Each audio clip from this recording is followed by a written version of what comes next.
How's it going? I am Jetstopia, and it's time to start the week thinking.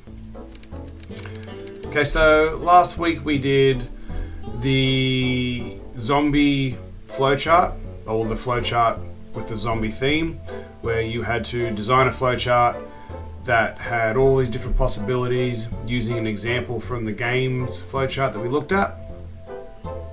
And this was completed as part of our zombie learning activities. And last week's winner was a judgment call from me, and it was something that was neatly presented, that covered a lot of bases as far as decisions and things like that, and had enough detail in it, and it was easy for me to follow. So flowcharts need to be easy to follow. So last week's winner was Grace. So on the screen you can see here's Grace's flowchart. So it's got do you want to get ready for the zombies? It says sort of yes. It's got some directions where you can go. We have to be ready, so what do you have? So it's talking about the resources that you need to use. It's obviously not finished, but it's got some good decision points. Can zombies climb? The yes and no areas. It's detailed, it's easy to follow. And I could see that with more time, there's a lot of points to build from.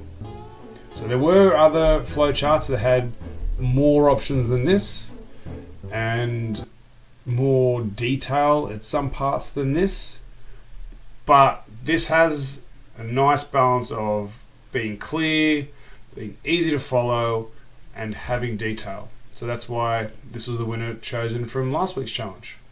So good work for Grace.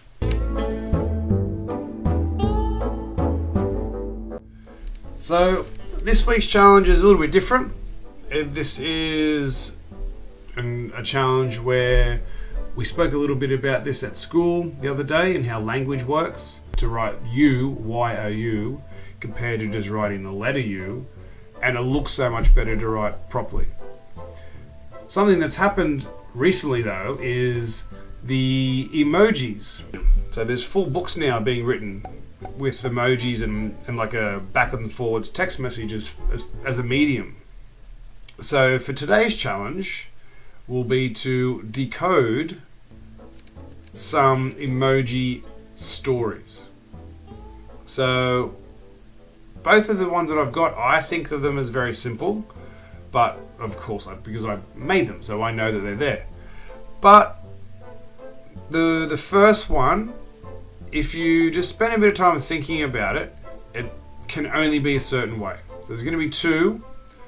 The first one will go for probably about half the time, maybe not even quite half the time, because it's a slightly easier one, and you need to try and describe what the story is. Try and write it in full. Don't just write the title of what you think it is when you think about it, but write it in full.